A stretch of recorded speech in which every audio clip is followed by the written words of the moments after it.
Hidden history in Australian highland. Remarkable discovery in Australia's ancient Ice Age cave reveals human occupation over 20,000 years ago.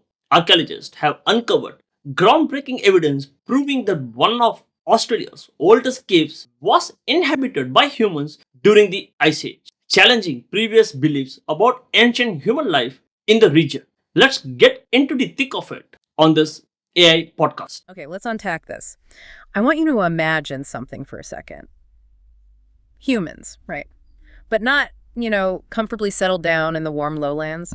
Think high up, way up, freezing mountains. And this is during the absolute peak, the worst of the Ice Age. Yeah, seriously. We're talking 20,000 years ago in Australia, of all places. It's kind of an unexpected image, isn't it? And that image, that surprise, is exactly what we're diving into today. We're heading, metaphorically speaking, into the stunning but rugged landscape of Australia's Blue Mountains for a discovery that's genuinely groundbreaking. It really is. And our focus for this deep dive, it's centered on very recent research, findings from a specific rock shelter site called Dargan Shelter. Right. We're drawing heavily from a recent article that details this really remarkable evidence they've unearthed there. Yeah, absolutely. So our mission today, what we want to figure out is, what does this discovery actually change, about our fundamental understanding of Ice Age life in Australia?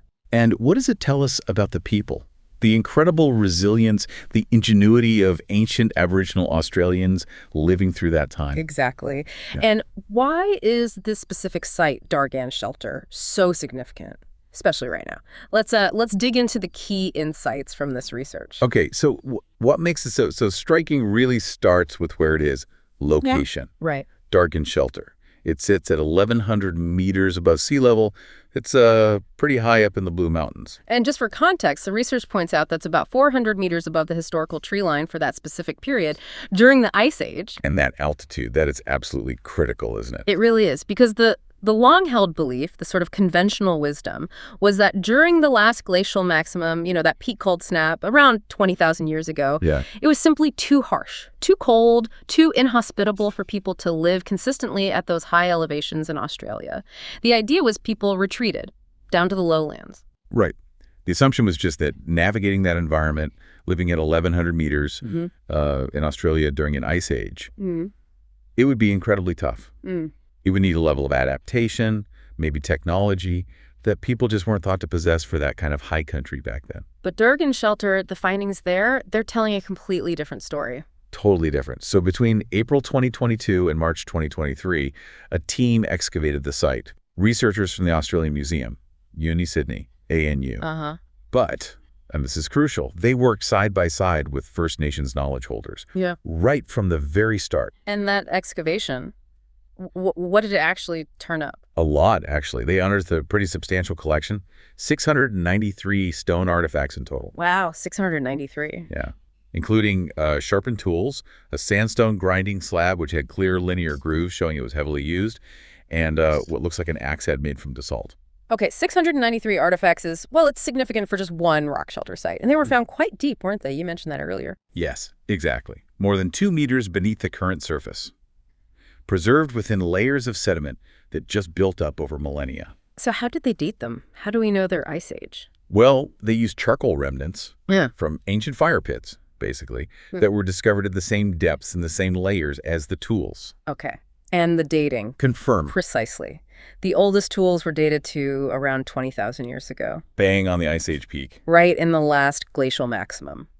So it confirms repeated human activity in this challenging, high-altitude place during that really cold period. This wasn't just a quick stopover. Okay, so here's where it gets really interesting for me. What did these specific tools tell us about how people were actually managing, not just surviving, but maybe, operating effectively in such a tough environment? What strategies do they hint at?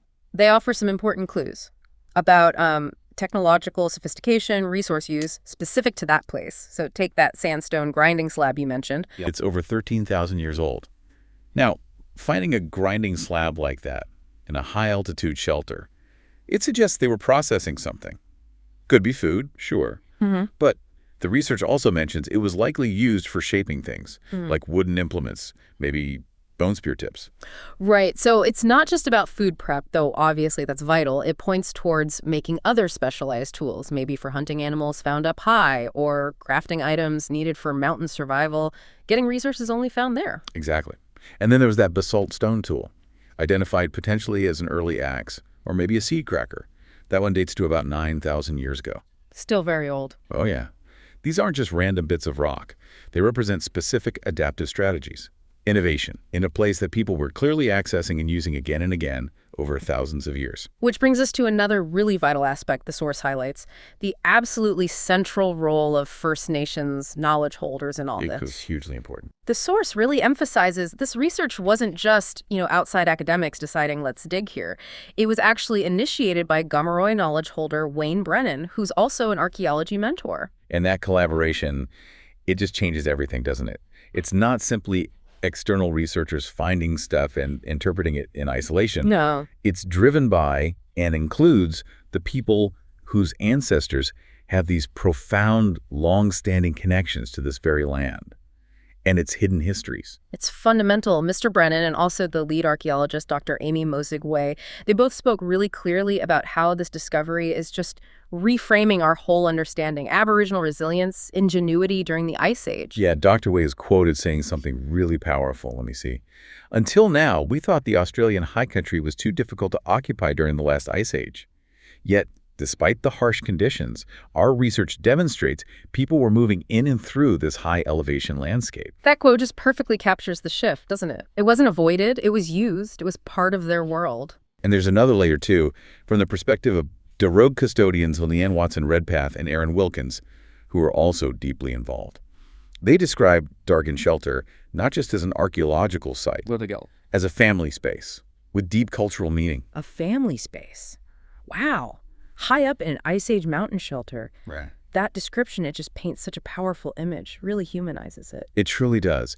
And Mrs. Wilkins acknowledged, look, you can't definitively link specific groups from 20,000 years ago. Yeah. But the sheer evidence, the repeated activity, it strongly suggests multiple communities likely passed through or returned to that shelter over vast stretches of time. So it speaks to a shared connection, a deep ongoing history with this specific place. Not just one group, but likely many over time. Exactly. Which, given this profound cultural significance and the incredible historical depth they've now revealed, we might expect a place like this to have the absolute highest level of protection, right? You would think so. But this raises a really important point, highlighted in the source materials. While the Blue Mountains area is a UNESCO World Heritage Site. Right, for its natural beauty. Primarily acknowledged for its unique natural environment. Yes, the stunning flora, fauna.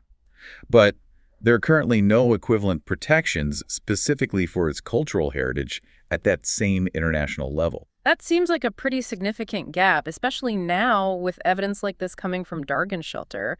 These aren't just, interesting rock formations. They're deeply meaningful cultural landscapes. They're historical archives. And Mr. Brennan stressed this point explicitly. The hope is that by combining indigenous knowledge with modern archaeology, the way they've successfully done here, it will lead to better recognition and, crucially, better protection for these ancient cultural sites. Yeah.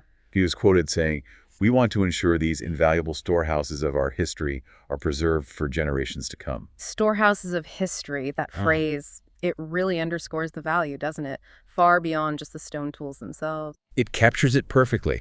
Look, this discovery at Dargan Shelter, it fundamentally alters our understanding of human activity in prehistoric Australia. Full stop. Yeah. It shows that Aboriginal Australians weren't just, limited to the perceived easier environments. They actively navigated, utilized, and successfully adapted to the harsh, high-altitude world of the mountains, even during one of the planet's coldest periods. They weren't just brief visitors popping in and out. They were present, leaving clear evidence behind their tools, their fire pits, their sophisticated technology used right there in that challenging place. Exactly. The grinding slabs, the potential axe, the sheer quantity and depth of the artifacts. It all contributes to this incredibly rich record, one that speaks across millennia, and it powerfully reinforces what was already undeniable, the deep cultural and ancestral ties between Australia's First Nations peoples and their land. So let's bring this home. What does all of this mean for you listening right now? Why should you care about this one site in Australia? Well, it's not just a historical footnote, is it? This discovery speaks directly to human resilience, our ability to adapt in the face of extreme environmental challenges. And it forces us, maybe, to critically challenge some assumptions we might hold about past cultures. Assumptions that perhaps they were less capable, less adaptable, maybe limited by their technology compared to later peoples. Absolutely. It also powerfully illustrates those incredibly deep, long-standing connections First Nations people have to their country. We're talking connections stretching back not just hundreds, but tens of thousands of years, through massive climate shifts like ice ages. And it really highlights the essential power, the necessity of integrating traditional knowledge with modern scientific methods if we really want to unlock these complex histories. It shows us just how much history is still out there, still waiting to be understood, often in places we might not expect.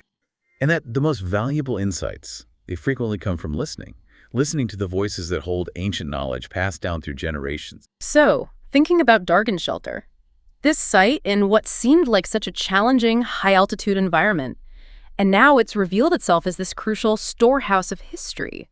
It really makes you wonder, doesn't it? What other landscapes out there, places perhaps previously overlooked or maybe thought to be empty or insignificant from certain viewpoints, what crucial keys might they hold to understanding human history, our deep connection to the Earth? And crucially, how do we make sure these invaluable places are not just discovered, but truly understood, valued, and protected for the future, just as Mr. Brennan stressed? It's a powerful question to ponder. What makes the Dargan Shelter site unique compared to other Ice Age archaeological sites in Australia? Don't forget to comment it. Thanks.